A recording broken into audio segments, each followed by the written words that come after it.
Well, it's the start of day 7, making good pace. The weather, as you can see, is much better, much drier, well rested after spending a night in an actual bed. In fact, the amount of sleep I got, it feels like I spent 2 nights in an actual bed. Yeah, so that was nice. A bit more hills, which was understandable because I'm now coming back into Derbyshire.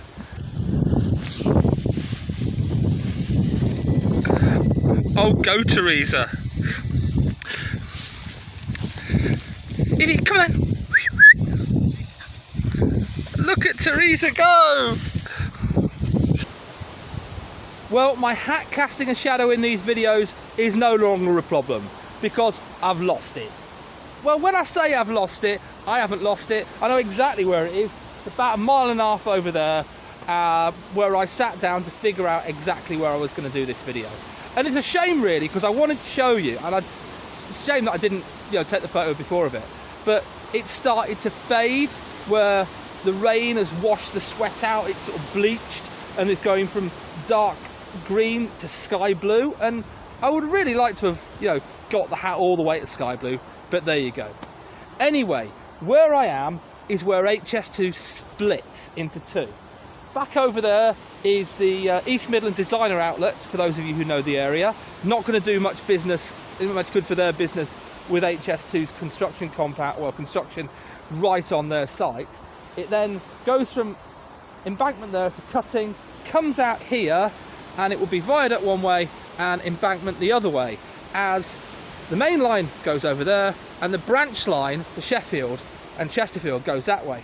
And the branch line to Sheffield and Chesterfield is just another one of those hilarious cock-ups in the design of HS2, because originally HS2 was going through Sheffield, or more precisely Meadowhall Shopping Centre just south of Sheffield, on its way to Leeds. Sheffield was on the main line, but Sheffield City Council, they didn't want it there. They wanted the station in the city centre. So they sent all the geological reports in for Meadowhall and said basically, was it porridge, the word that they used? It was something very similar to that in terms of the geological conditions underground there. And they convinced HS2 Limited that the station shouldn't be there. And what HS2 Limited said, you know what, forget it. So they moved the route of HS2 to the east and decided that Sheffield will be served by a branch line that connects up with the existing railway line south of Chesterfield. So that not only means that on HS2 it will be quicker to get from Leeds to London than it will do from Sheffield to London, but also that totally messes up your service pattern, because you can't run trains north of Sheffield to join back up to the line to Leeds. So HS2 is going to Leeds and Sheffield, but it's not going from Leeds to Sheffield. That's how bad it is. They said, oh, there's plans to look at this, but there's at least half a dozen bridges on the existing railway line that are too low to let the HS2 trains go back and join up with the HS2 line. And this is a massive cock-up.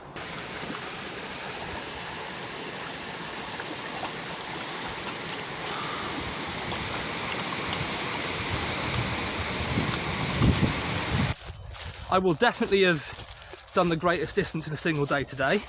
I'm certain that we'll get over the 100-mile mark, 100 milestone. And yeah, well that's it really. I obviously got rested last night because it was a half day yesterday really, wasn't it? But it did give me a chance to catch up on a few other things.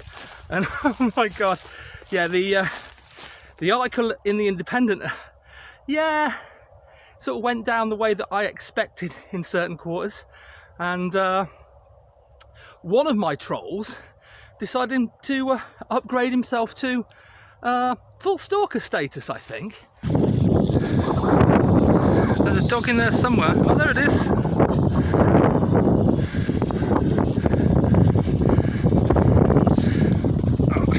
Oh, can I do it again, Dad? That was real fun. Where the hell have you been? I thought you were over there. Well, you did. Well, you went over there and you come back this. Where have you been? Bloody dog. Still running after 18 miles we've done today, you know. And you're still running.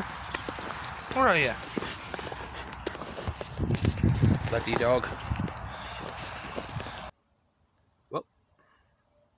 Well, it's the end of day 7 and I've managed 23 miles today, which is the longest I've done quite a way, which brings the total definitely over the 100 mark. I've made it to Bolsover. I believe I'm in a quarry, something like that. I genuinely don't know. That's what it looked like, a bit like that on the map, and it's definitely a bit aggregate-y, putting the tent pegs in. And yeah, it's been great. I'm sure things will start aching. Obviously, the legs shredded again on brambles and nettles because some of the footpaths just aren't that well used. And even the corn was a bit tight. You got past through it today. And yeah, and the other thing was far more hills today. So I'm quite impressed with myself because don't forget, 23 miles. I've got to carry all that lot as well, and this. And that was something disturbing. That in the hotel yesterday, I looked in the mirror, I'm not really losing any of this, which I'm quite, you know, there's a subsidiary reason for doing this. Anyway, that stalker thing, I thought I'd mention it because it ties in quite nicely with the whole Sheffield Spur, which we went to today. And when I say we, I do mean me and Eevee. I don't mean the royal we. You do realise that, I hope. Anyway, it was all a bit weird because this bloke, a couple of weeks ago, he starts calling me Joseph, you know, like the creepy sadomasochist bad guy in Last Boy Scout. And you thought the only thing I had in common with Bruce Willis was my haircut. And then last week is, oh, well, when this is over, I imagine that, you know, one day we'll have a laugh about this and I'll come down to Kenilworth and we'll have a pint. And no. And this time, because obviously the Independent article, and yeah, I knew that this one particular person would go ballistic about it because pretty much the Independent article had been a rebuttal of what they'd said in the past and some of the really bonkers things that they'd said in the past. And the Independent had said, oh, say something about yourself. And I put something in. Say, oh no, say something more about yourself. So I said something like, I'd made a Chris, which, you know, I never really understood from engineering to campaigning. And he said, I get this message on Twitter, says, what engineering have you ever done? And yeah, he looked up he obviously looks me up on bloody Google. And, you know, what did you do about this job? And then 9 minutes later,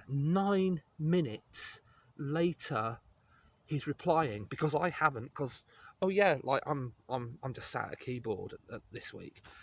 9 minutes later, he's replying and saying, well, what have you got to hide? You haven't replied yet. And I'm thinking, okay, this is very stalkery. And when I finish the walk, get to the hotel, I have a look on Twitter, and he's basically done this supposed CV of me with massive, massive mistakes, like years of my life missing that somehow prove that I've never worked in engineering. Something that my dad would be very disappointed at from all the days and all the weekends when I was a kid, and even at university that I spent Arden products. Like, I mean, what 8-year-old wouldn't want to operate a 20-ton press brake? Anyway, yeah. But the point is, it's a great example of the way that people who support HS2 operate. In that, okay, done 20 minutes on Google. There are years of my life missing from this supposed CV. The CV itself has massive errors in it. Things that I didn't do, years are wrong, just loads of mistakes. But it's published as fact because it suits the narrative of the person who wanted to prove that I'd never worked in engineering. And it's just terrible. I mean, absolutely terrible. But the other thing is he did a rebuttal to the article, and it's bonkers because, you know, it's still saying things like, well, if you didn't build HS2, you'd have to build 3 railways to get the same capacity as HS2. You what? And the point is, and this is why I did the article in The Independent, that people like that act like they know everything about railways. And because, they say, as I said yesterday, because they say things like grade separated junction instead of flyover, people say, okay, I'm not going to take them on because they know what they're talking about. And they live off this sort of mystique that you cannot challenge them. And if they sound like they know what they're talking about, then you've got to believe, then you're meant to believe them. And people who don't know anything about railways sort of they fall for this, and that's the problem. And the great thing was that this all came from originally Pierre Messelem, who was the bloke in charge of signalling at SNCF, appeared in front, the French rail company, appeared in front of the Transport Select Committee in 2011, and he said, he was asked, does any railway in the world do 18 trains per hour? And he said, no, we do 12, we're going to 13, thinks there's a theoretical maximum of 15 or 16. And of course this fella says, oh, that's out of date. And fair enough, it is out of date, because that was 2011. And the thing is, he comes back and he says, and this is why my article said, plenty of examples of where 18 trains per hour is theoretically possible. And he comes back and says, well, in Japan, they operate the Shinkansen sometimes with like 3-minute headway. Okay, right, so does that mean they do 20 an hour? No. Does that mean they do the 15 to 16 theoretical maximum that the bloke from SNCF said? No. Okay, does that mean they do what? The 18, the HS2? No, obviously not, because we've already gone past that point. Now, what do they do? 13 an hour. And that's the point. Oh, theoretically they could do it. Or do they do it? No. Are they anywhere near it? No, they're doing 13. And the best one was that he said that the LGV East in France was designed to do 20 an hour at those speeds. And that's the thing, there's plenty of railways that do more trains per hour than that. It's at the speeds that HS2 is being proposed for. And the great thing was that this was on the back of the video from the bloke from SNCF who had been in charge of installing the signalling on the LGV East, at least phase 1. And he basically said, oh, well, he must not have been told the final specification. What?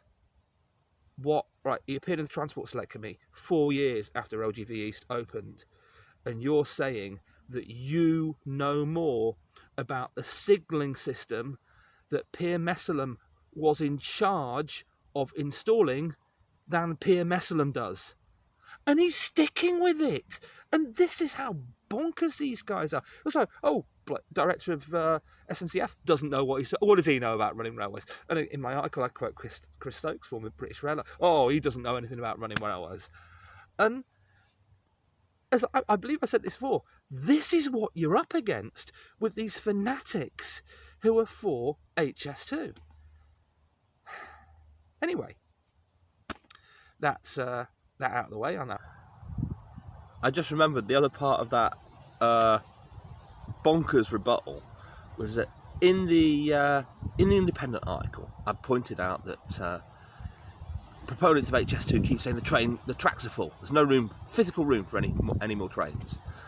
And London Midland have added more, then London Midland added more. And I said that, well, Virgin are bidding for open access when the new franchise comes in. And he actually put, oh, well, now the new franchise has been announced, Virgin aren't going to get those extra trains. Handily missing the fact that, that's because the new franchise is going to deliver 236 extra trains per week on those full tracks. 4 times probably what the Virgin Open Access deal was going to be worth. And it's just, how can you not see that? Not mentioning that makes you a complete bloody charlatan. Anyway, the main thing that I needed to cover today is, of course, I said that ties together well with the whole Sheffield spur, and that the 18 trains are out. Or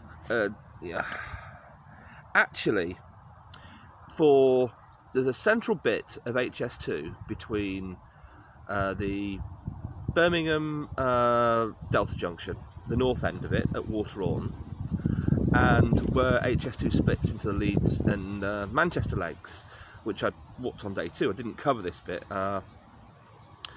Anyway, that bit is meant to cover 21 trains per hour. So that's actually the maximum. But the thing is, doing 16, 18, 21, however many trains per hour on a captive HS2 track is, has its own technological problems. But when you are having 5 spurs out onto the existing main tracks, onto the existing main line, so that's Stoke, Liverpool, Scotland, Sheffield and Newcastle, and you're still saying that you're going to run that many trains per hour and that you are completely dependent on 5 different sections of the existing mainline system to be perfect all the time when they're chucking your trains in and out. You can't have any problems with that, which either means that HS2 trains will always get prioritised on the existing main lines, or you're screwed, because you can't rely on that. So again, that hits your ability to the number of trains per hour you can run.